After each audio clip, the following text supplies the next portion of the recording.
শ্বেতা এবং আরিয়ান খানের আরও তথ্য সামনে এসছে। নিজের মেয়েকে পর্যন্ত ছাড়েনি এই শ্বেতা খান।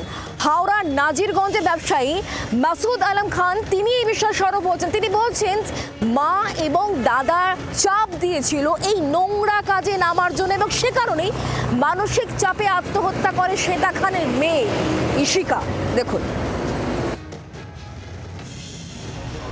এ যেন ঠিক ছিল রুমাল, হয়ে গেল বেড়াল। রিলসের শুটিংয়ের চাকচিক্য, নাচ গানের আড়ালে অন্ধকার দুনিয়ার রানী সাহেবা হয়ে ছড়ি ঘোরাতো শ্বেতা। সোদপুরের তরুণীর ওপর অত্যাচারের ঘটনায় প্রকাশ্যে অভিযুক্ত শ্বেতা খানের একের পর এক কুকীর্তি ফাঁস। সূত্রের খবর, প্রোডাকশন হাউসের কাজের আড়ালে সেক্স র্যাকেট চালাতো শ্বেতা, এমনকি ছাড়েনি নিজের মেয়েকেও।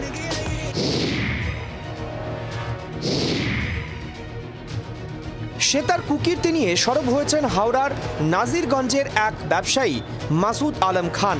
তার দাবি, শ্বেতা তার দ্বিতীয় পক্ষের মেয়ে ইশিকাকে নোংরা কাজে নামতে জোরাজুরি করেছিল। তার দাবি, দাদা আরিয়ান ও মা শ্বেতার চাপেই আত্মহত্যা করেছে ইশিকা। ইশিকা মেয়েটা খুবই ভালো, ও কোনো গলত লাইনে যেতে চাইছিল না। প্রভোগ যদি কেউ ওকে করে থাকে তো ওর মা আর ভাই করেছে, কেন ও মেয়েটা খুব ভালো ছিল, ও কখনো গলত লাইনে যেতে চাইছিল না।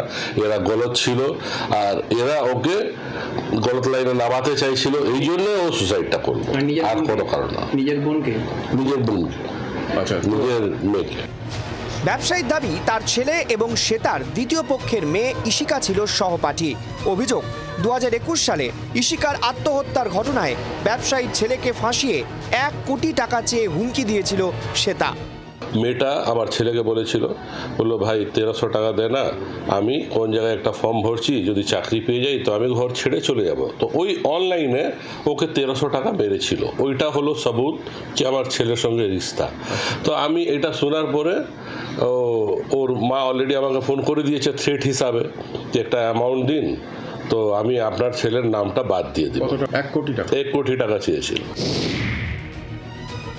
হাওড়ার বাঁকড়ার ফকির পাড়ায় নিজের বাড়িতে বসেই চালাতো মধুচক্র। পাড়াতে দুর্নাম ছিল শ্বেতা ও তার ছেলে আরিয়ানের। পাড়া প্রতিবেশী অনেকেরই অভিযোগ, মিথ্যা মামলায় অনেককে ফাঁসিয়ে রমরমিয়ে নীল ছবির ব্যবসা চালিয়ে যেত শ্বেতা। আপনার মেয়ে ফুলটুসি কোথায় থাকতো?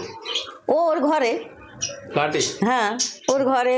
ও ছেলে? হ্যাঁ, ছেলেও হ্যাঁ, সব ওরা। হ্যাঁ, না আমরা কিছু জানি না, আমরা দেখিনি কিরম ভাবে কিরম মেয়ে কি না, আমরা কিছু জানিও না, আমরা দেখিও নি। আচ্ছা, আপনার মেয়ে কি করতো?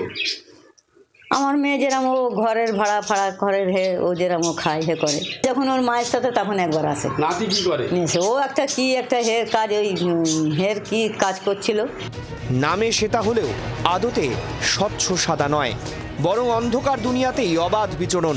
রিলস, মিউজিক ভিডিওর আড়ালেই রমরমিয়ে দেহ ব্যবসার কারবার। কাজের টোপ দিয়ে তরুণীদের ডেকে আনা, তারপর ফাঁদে পা দিলেই তাদের সর্বনাশ।